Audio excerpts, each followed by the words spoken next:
গত 22শে এপ্রিল ভারতের কাশ্মীরের পেহেলগামে যে নৃশংস হত্যাকাণ্ড ঘটিয়েছে পাকিস্তানি জঙ্গিরা এবং কিছু কাশ্মীরি উগ্রবাদী।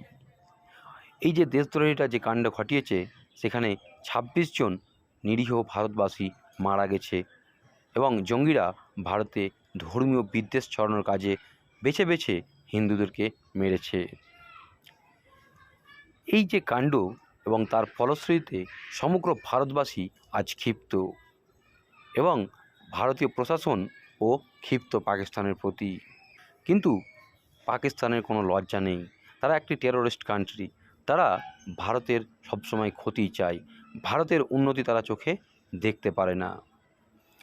আর তাদের এই যে ভয়ঙ্কর চিন্তাভাবনা, তার জন্য ভারতবাসীকে সতর্ক করতে ভারত সরকারের পক্ষ থেকে আগামী 7ই মে সিভিল ডিফেন্স মক ড্রিল অনুষ্ঠিত হতে চলেছে। এই সিভিল ডিফেন্স মক ড্রিলের উদ্দেশ্য হলো ভারতের সাধারণ নাগরিককে এবং জনসাধারণের যেন কোনো ক্ষতি না হয় বা তাদের নিরাপদে রাখা যায় তার প্রচেষ্টা। কারণ যুদ্ধ শুরু হলে সাধারণ মানুষের অনেক ক্ষয়ক্ষতি হওয়ার একটা সম্ভাবনা থাকে। ভারত তার নাগরিকদের সাবধানে রাখতে চায়, ভালো এবং সুস্থ রাখতে চায়।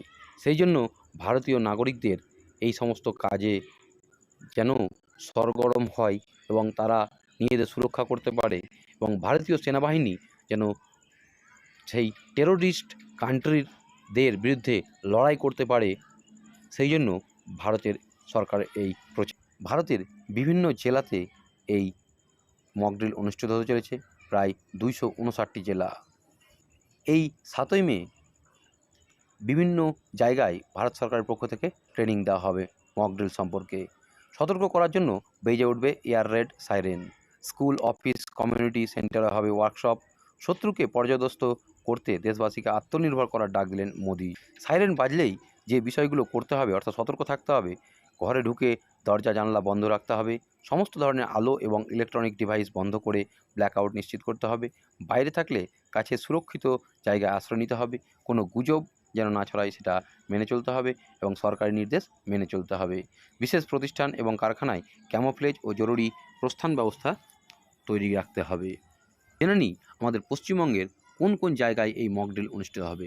কোচবিহার, দার্জিলিং, জলপাইগুড়ি, শিলিগুড়ি, মালদা, কলকাতা, দুর্গাপুর, হলদিয়া, হাসিমারা, খড়গপুর, বার্নপুর, আসানসোল, ফারাক্কা, খেজুরিয়াঘাট, চিত্তরঞ্জন, বালুরঘাট, আলিপুরদুয়ার, রায়গঞ্জ, ইসলামপুর, দিনহাটা, মেখলিগঞ্জ, মাথাভাঙা, কালিম্পং, জলঢাকা, কার্শিয়াং, কোলাঘাট, বর্ধমান, বীরভূম, পশ্চিম মেদিনীপুর, পূর্ব মেদিনীপুর, হাওড়া, হুগলি এবং মুর্শিদাবাদ।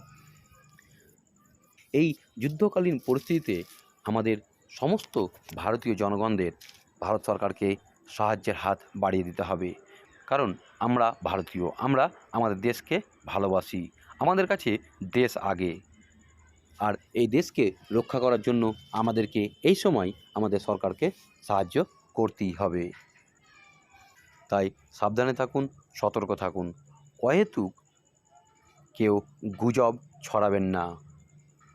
আমাদের কাছে ভারত আগে, দেশ আগে।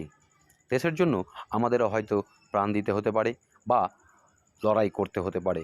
তাই মানসিকভাবে সবাই প্রস্তুত থাকুন আমাদের দেশকে রক্ষা করার জন্য এবং যে সমস্ত শত্রু দেশ ভারতের ক্ষতি করার চেষ্টা করছে তাদেরকে ধ্বংসের জন্য আমাদেরও এগিয়ে আসতে হবে।